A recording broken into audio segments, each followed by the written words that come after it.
Hallelujah, hallelujah, hallelujah. You are welcome to Brief Bible Analysis by ILANA OTITO. I remain my humble self in person of Evangelist Emmanuel Adebayo. The Bible analysis we shall be making is about the Bible lesson for Sunday, the 12th of day of March 2023. The first lesson is from the book of Job, chapter 42, from verse 1 to 17. While the second lesson is from the book of 2 Corinthians, chapter 5, from verse 1 to 21. Now, when you look at the first and second lesson carefully, you discover they are both talking about restoration. Restoration. What is restoration? To start with. Now, restoration is the action of returning something to a former owner, place, or condition. Take note of that. Restoration is the action of returning something to a former owner, place, or condition. You see, some of us are going through a lot these days, and we feel like giving it up. But I want you to understand that there is hope for you. Don't let giving up be your option. Don't ever make giving up your option. Because in Christ, we have hope. And when there is hope, it said there is life. So in Christ, there is hope. And because of that hope, there is life for us. Never give up. Because no matter your current situation, no matter your current condition, God is able to change it. He's able to restore you. Your business might have been going very well before. But you feel, oh, why is it shaky these days? No. Never think of quitting. Because winners never quit. And quitters never win. When you quit, then there is no how you could win. But when you don't quit, then you have all the hope, all the opportunities to win and smile at last. And that's when you can chant victory at last. I pray for anybody going under any form of challenge these days, that the God of SBG or Shofar will change your situation. Those negative situations you are currently going through, God is going to restore you them back. Your forgotten glory shall be renewed, and so shall it be. Now, when you go to the book, first lesson, the book of Job, chapter 42, from verse 1 to 17, you realize that Job was a man that went through trial on earth. But at the end of the day, he was restored. See, Job was a very rich man. Very, very rich man, wealthy man. And as rich as he was, he had the what? He had the fear of God. He wasn't one of those rich men without the fear of God. He had the fear of God. He was humble. He was just too perfect before God. And the devil now came from nowhere to tell God that this man is because you've provided all the good things of life for him. That's why he's so sincere. That's why he's serving you. That's why he's worshiping you diligently. And God was like, no, it's not because of that. And at the end of the day, he now said, oh, he wanted to test Job's faith. But one thing God didn't give the devil was the life of Job. And he went ahead. Things went so bad for Job that he lost his wife, lost his daughters, lost his sons, lost even his wealth, lost everything. He became a man living in hell while on earth. Because I don't think there's any other better way to describe what Job went through. I pray none of us will suffer as much as that. You see, it takes people of great courage in Christ to be able to do what Job did. Job is someone I respect so much. It takes someone of very great faith. Even when his friends were like, say this, say that, No, Job didn't listen to them. He didn't take to any of their wrong advice. He kept his hope alive. Job didn't quit. He kept his hope alive. It's just that Job missed it when he started questioning God. That why me? Why should I be the one in this position? With all the way I serve and I worship you. Some of us, we worship God 24/7. And we find ourselves in some situation and we'll be like, but God, why me? I do this for you. I do that for you. And I worship you 24/7. I don't miss my hourly prayers. I don't miss my hourly service. I don't miss my weekly service. I don't miss my Sunday service. I pay my tithe. I do this. Some of us are into such situations. And you'll be like, but why? And that was why Job missed it. It was until when Job repented and went into total submission to God's will and saw God as the sovereign God, the unquestionable God, the King of Kings, the Lord of Lords. That was when he stopped asking questions. And it was when he stopped asking questions, God smiled at Job. And that was how Job passed his test. You might be going through a test now and you wouldn't know. Such as that of Job. You look at it, what's happening? This is my business that used to flourish. What is happening? Everything seems stagnant. My work that goes on very well. Even if you're a salary earner, the salary you used to earn, even before the end of the month, you would have received your salary. But something is happening. It's shaky now. No, don't give up. Never you give up. Remember, quitters don't win, and winners don't quit. Decide to be a winner today, and it shall be well with you at the end. So what was I saying? Let's go to the book of Job 42 verse 10. What happened there? It said, and the Lord turned the captivity of Job when he prayed for his friends, and also the Lord gave Job twice as much as he had before. Said the Lord gave Job twice as much as he had before. So Job was restored into wealth. He later bore children.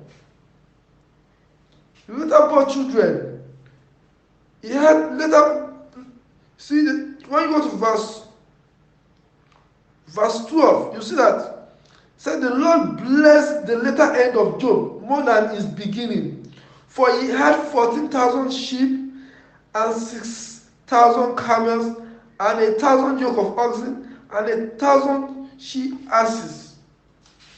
He didn't even end there. Said he had also 7 sons and 3 daughters.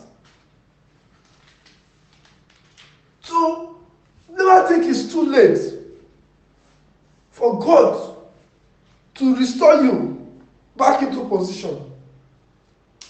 If God can do it for Job, that same God is the God that we are talking here about, if you don't know.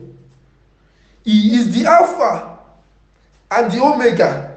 He knows the beginning from the end. He knows the end from the beginning. He's going to restore you back to position in Jesus' name. When we go to verse 42, verse 11, because I don't want us to waste so much time on this. He said, "Then came there unto him all his brethren and all his sisters, and all they that had been of his acquaintance before." See? All those that have been of his acquaintance before.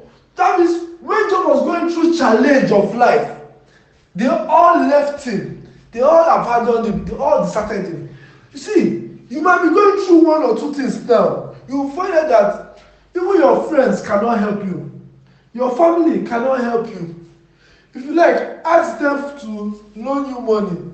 Ask them to give you money. They cannot help you. But tomorrow, when God restores you, you now become wealthy. You now become well-to-do. Your business is prospering. Your work is prospering. People will now come and surround you. They want to become your friends. Why? Because you've become what I would call a sugar. You know, a sugar, a substance of sweetness that is now attracting the ants. The ants will now come. They want to come and taste from your sweetness. You become that sugar that they want to come and taste from your sweetness. That is just it. That is the way it is. So, all that has been his acquaintance before, and they came, said, and they ate with him in his house. Imagine. And they came and they ate with him in his house. You see? That is what the world is known about. When it is good for you, the world wants to associate with you. But when it goes a little bit waywire, the world wants to run away from you. In fact, they will even run away from you. It's not a matter of they want to run. They will run away from you. Even when those that will try to do as if they are still standing, with time, you won't see them again. Because they will give up on you. But God is the only person that will not give up on you. God is the only one that won't give up on you. Your pastor might give up on you. Your evangelist might give up on you. Your prophets might give up on you. Your brethren in church might give up on you. But God is the only man. He's the only person. See, God is not a man that he should lie. So he's the only one that won't give up on you.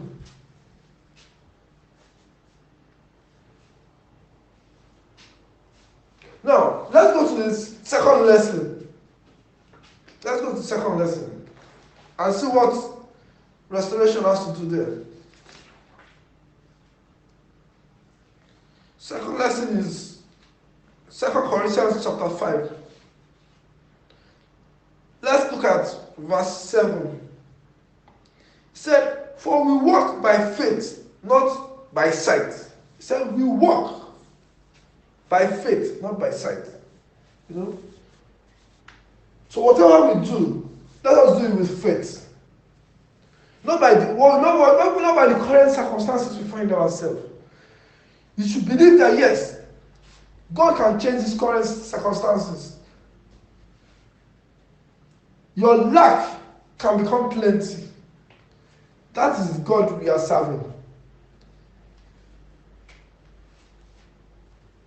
The God that is able to feed 5,000 men.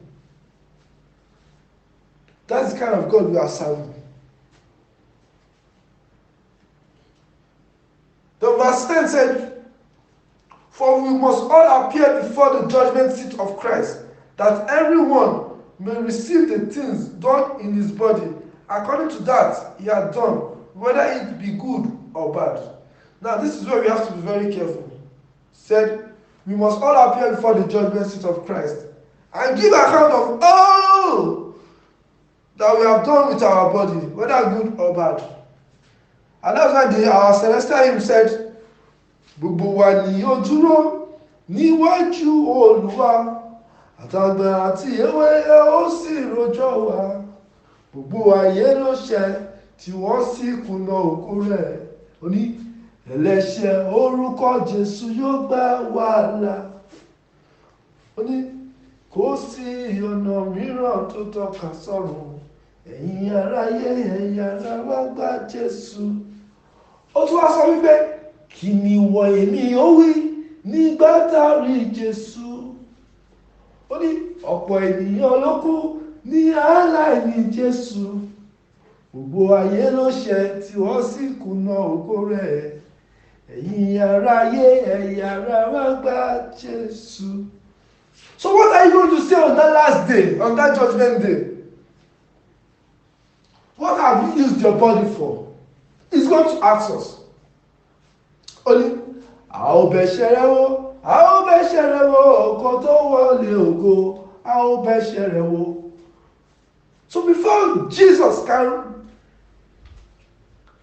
restore us back to God, we are going to face that judgment. And they are going to ask us, what did you do with your body? You that you are currently using your body to fornicate freely, to commit adultery freely, you are going to be asked. You are going to be judged. Some of us have lost body count. Some of us cannot tell how many women or men we might have slept with in our lives. We've lost body count. It's not even about counting it any longer. We've lost body count. The Bible is letting us understand that we shall be judged by whatever we do with our body, be it good or bad. If you are feeding your body with the word of God daily, praying with your body, you'll be judged on that soon. He said, Ìbá ṣe rere, ìbá ṣe búburú. We shall be judged on it. So I want to implore you, if you feel and you know that you have not been treating your body with the right things, with the fruit of the Spirit, it's never too late to feed your body. If you are feeding your body with lies, deceit, covetousness, envy, you know them. Change your ways. It's never too late. You can change your ways and start feeding your body with the scriptures of God, which will help you and save you on the last day. Let's proceed to verse 15. Verse 15. Verse 15 tells us, said, and that he died for all, that they which live should not henceforth live unto themselves, but unto him which died for them and rose again. So the scripture says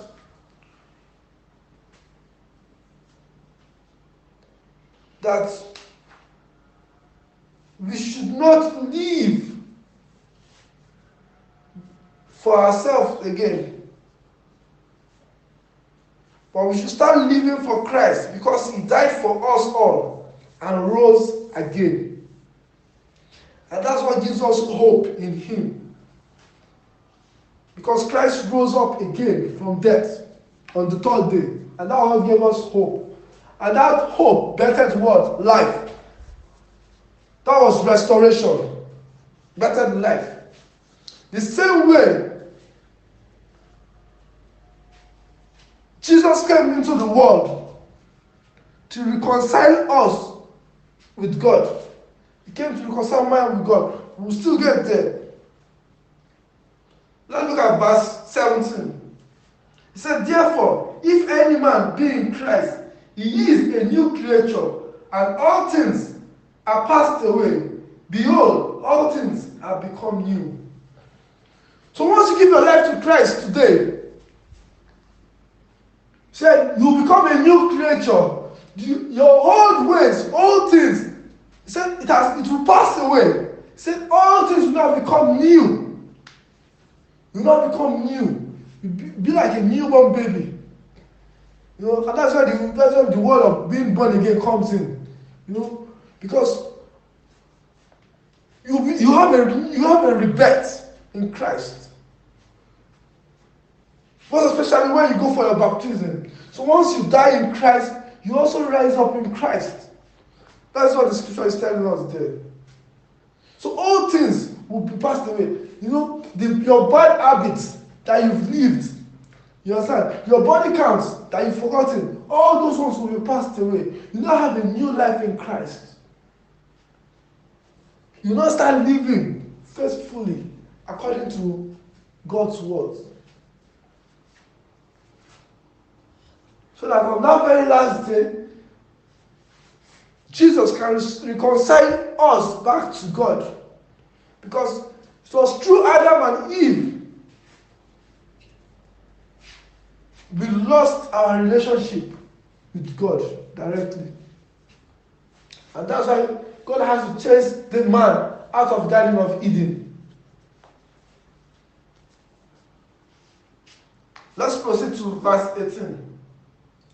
Said, and all things are of God, who has reconciled us to himself by Jesus Christ. Did you hear that? He said, all things are of God, who has reconciled. He said, who has reconciled us to himself by Jesus Christ.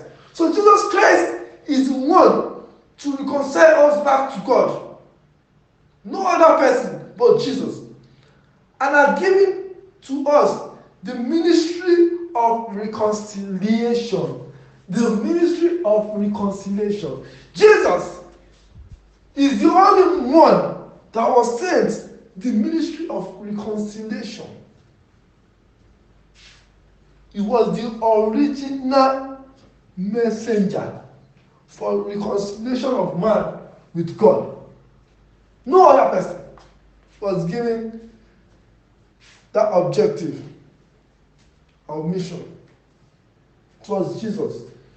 So once you accept Jesus today, you shall be reconciled back with God.